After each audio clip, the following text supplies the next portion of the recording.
अस्सलाम वालेकुम एवरीवन, कैसे हैं आप सब लोग। उम्मीद है कि आप सब लोग ठीक ठाक होंगे, बहुत खुश और खैरियत से होंगे। आज हम करने वाले हैं तमाशा सीजन 4 के एपिसोड 9 को रिव्यूज और वीडियो को स्टार्ट करते हैं।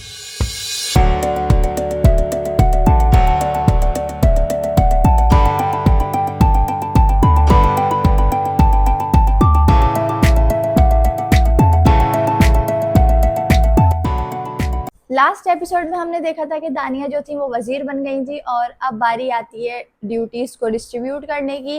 तो दानिया ड्यूटीज़ डिस्ट्रीब्यूट करना स्टार्ट हुई। जैसे कि हम देख सकते हैं कि दानिया और जैनब के बीच एक क्लैश चल रहा है। तो दानिया ने जब उनको ड्यूटीज़ दी तो उन्होंने शायद उनको ड्यूटीज़ ज़्यादा दे दी।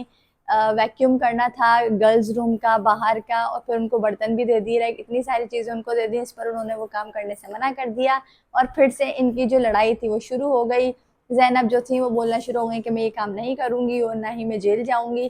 तो हमने देखा कि जो एपिसोड स्टार्ट हुआ वो इसी से हुआ कि इन दोनों ने अपना अपना वही काम करना शुरू कर दिया, लड़ाई करना शुरू कर दी। ज़ैनब ने बोला मैं काम नहीं करूँगी, दानिया ने बोला तुम्हें ये काम करना पड़ेगा। फिर यहीं पर ही हमने देखा कि ओमी और ज़ैनब की भी लड़ाई चल रही है। ओमी जो है उनकी नकल उतार रहे हैं ज़ैनब की, और ज़ैनब ने काफ़ी हार्श वर्ड्स उनके लिए यूज़ करे, जैसे कि ये तो मुँह खोलता है तो ऐसा लगता है गटर खोल लिया, और मतलब कि स्मेल आती है। और दानिया के लिए बोला कि इसकी बॉडी से स्मेल आती है, इन लोगों को हाइजीन का कोई ख्याल नहीं है।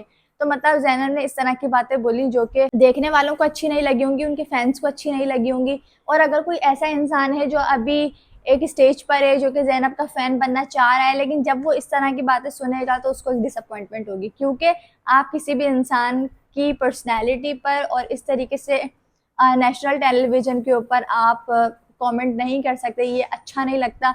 आप ये सिर्फ उनके लिए नहीं बोल रहे हो, आप कहीं ना कहीं अपनी इमेज भी क्रिएट कर रहे हो कि आप जो है वो किसी भी टाइम पे किसी के लिए भी कुछ भी कह सकते हो।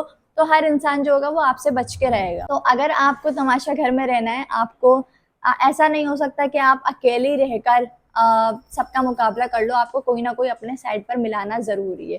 आप साइमा नहीं हो जो कि अलग बैठी रहोगी, आप पूरा सीजन जो है वो आप अलग बैठ के निकाल दोगी। उतना जितना स्ट्रॉन्ग अभी तक कोई भी नहीं आया, और साइमा जैसा शायद कोई आ भी नहीं सकता, क्योंकि साइमा जो थी वो एक अलग ही पर्सनैलिटी थी, और मुझे नहीं लगता उस जैसा इस सीजन में कोई है। और अगर कोई बनना चाह रहा है तो वो काइंडली ना बने, क्योंकि वो अपने लिए बहुत ज़्यादा मुश्किलात खड़ी कर सकता है। हमने उसमें देखा, इससे पहले वाले सीजन के अंदर देखा था अरूबा थी, लेकिन अरूबा के साथ फिर भी फैजान होते थे और एक और थे जुनैद होते थे, ये लोग होते थे, मिशेल होती थी।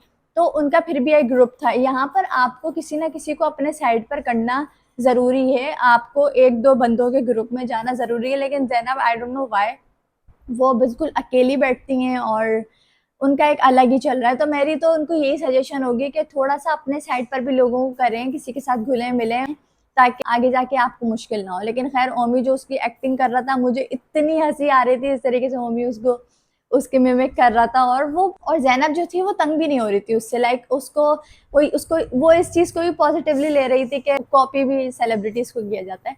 तो खैर उसने इस चीज़ को भी पॉजिटिवली ले लिया, लेकिन उसको ये चीज़ बुरी लग रही थी, क्योंकि उसने आगे जाके आई थिंक नेक्स्ट एपिसोड में या शायद इसी एपिसोड में आगे जाकर उसने लड़कियों को बोला कि जब वो ऐसे कर रहा होता है तो तुम लोग उसको क्यों नहीं रोकती हो। ज़ैनब, ओमी और इन लोगों की आपस में लड़ाइयाँ चल रही हैं और पता ही नहीं चला कि ये लड़ाइयाँ शुरू कैसे हुई, कब हुई, बस ये शुरू हो गई और अभी नजर आ रही हैं हमें होती हुई। हमने देखा जो मैडी हैं वो चीकू भाई से कोई बात कर रहे थे, लाइक कैमरा में बात कर रहे थे कि ये जो सारे लोग हैं ये सब गेम खेल रहे हैं, और ये जो जितने भी लोग हैं ये सब चाह रहे हैं कोई यहाँ से सेव हो जाए, कोई यहाँ से सेव हो जाए। लेकिन आपका भाई मैडी वो भी गेम खेल रहा है, खेल रहे हैं, खेल रहा है और खेल रहे हैं में फ़र्क होता है। मतलब मुझे उसकी कॉन्वर्सेशन ही समझ में नहीं आई, वो कहना क्या चाह रहा था। बस उसको कुछ ना कुछ कहना था और वो कह गया, ना उसकी बात में कोई सेंस बन रहा था, बस वो कह रहा था। पता नहीं क्या था, मुझे नहीं समझ आया मैडी की बात। ने भी उसकी ये बात पकड़ी कि मैडी जो है वो अपनी मौत खुद मरेगा, क्योंकि मैडी जो है ना वो टास्क के बीच में ही एक दो राउंड जीत के इतना एक्साइटेड हो जाता है, ओवर कॉन्फिडेंट हो जाता है, और फिर उसके बाद वो हार जाता है, उसकी पूरी टीम हार जाती है। तो ये है कि आपको गेम के अंदर ओवर कॉन्फिडेंट नहीं होना है कि बस मैं ही हूँ, मैं बहुत अक्लमंद हूँ, मुझे ये करने दो, मुझे टीम को लीड करने दो। इस चक्कर में वो अपनी पूरी टीम को भी हरवा देता है, खुद भी आ जाता है, जबकि उसके अंदर बहुत पोटेंशियल है, वो जीत सकता है।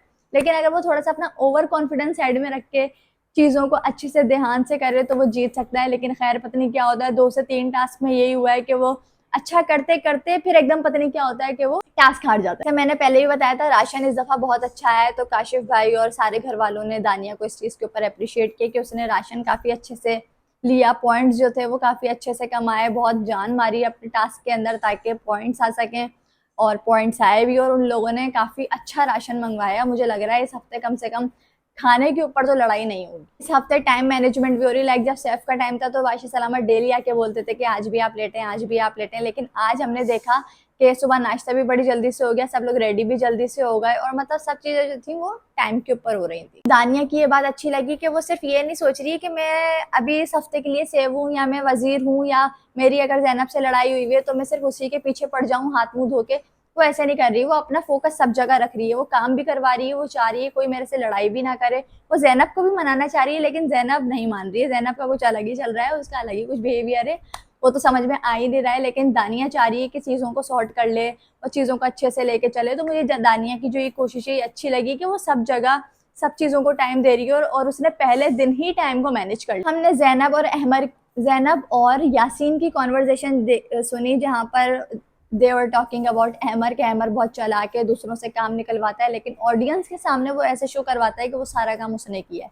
तो मतलब ये लोग डिस्कस कर रहे थे कि अहमर बहुत ज्यादा चलाक है और वो गेम खेल रहा है। जाहिर है यहाँ पर सब लोग गेम खेलने आए तो वो भी खेलेगा, लेकिन यासीन की मुझे लगता है डीप डाउन कोई ना कोई बात ऐसी है अहमर के लिए जो कि जब अहमर की बात आती है वो थोड़ा सा ना और गॉसिप के अंदर थोड़ा सा एक्टिव हो जाता है और फिर उसकी लाइक गॉसिप स्टार्ट हो जाती है। फिर हमने देखा कि मलाइका और उमी जो थे वो बातें कर रहे थे और मलाइका जो थी वो अपनी स्टोरी शेयर कर रही थी, जो कि उनकी पर्सनल कुछ बातें थी वो शेयर कर रही थी और बोल रही थी किसी को बताना नहीं, लेकिन उनको शायद नहीं पता कि ये जो तमाशा है ये पूरा पाकिस्तान देखता है, इवन पाकिस्तान के बाहर भी लोग देखते हैं, तो शायद उनको ये बात पता नहीं होगी कि मैं जो हूँ वो टीवी पे देखी जा रही हूँ। और वो सब बस उम्मी को बताती जा रही थी, वो बोलती जा रही थी तुम किसी को बताना नहीं, तुम किसी को बताना नहीं।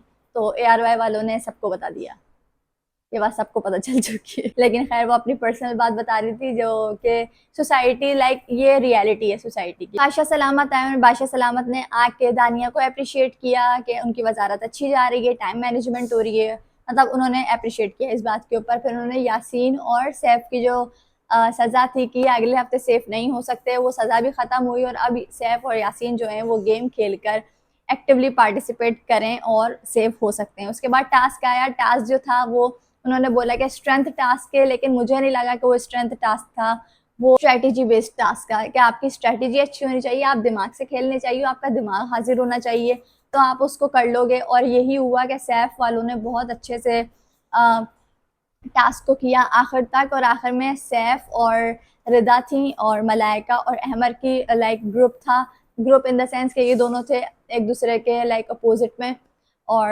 अहमर और सैफ दोनों बिल्कुल ऐसे थे, मतलब अगर एक का ऊपर गया तो वो जीतेगा, तो ऐसे ही हुआ कि दोनों के दो दो रिंग्स डल चुके थे, बस लास्ट रह गया था तो वो अहमर ने डाल दिया, और अहमर और मलाइका जो थे वो ये टास्क जीत गए और टास्क जीत कर इस हफ्ते के लिए सेफ हो गए। टास्क के दौरान देखा कि सारा उमैर के सर के ऊपर इतना भारी वो गिरा, लेकिन उन्होंने गिव अप नहीं किया। रिदा का पैर ट्विस्ट हो गया, उसने गिव अप नहीं किया, लेकिन मतलब देखा गया कि कल का जो टास्क था वो सबने अपनी बहुत जी जान से किया, और अगर हारे भी तो वो इस वजह से हारे कि शायद पहले जाना एक डिसएडवांटेज होता है हर टीम के लिए। तो वही हुआ कि मुस्लिम वालों की टीम को देखकर फिर जो पीछे बैठे हुए थे उन लोगों ने स्ट्रेटजी बनाई कि ये ऐसे है और ऐसे हो सकता है।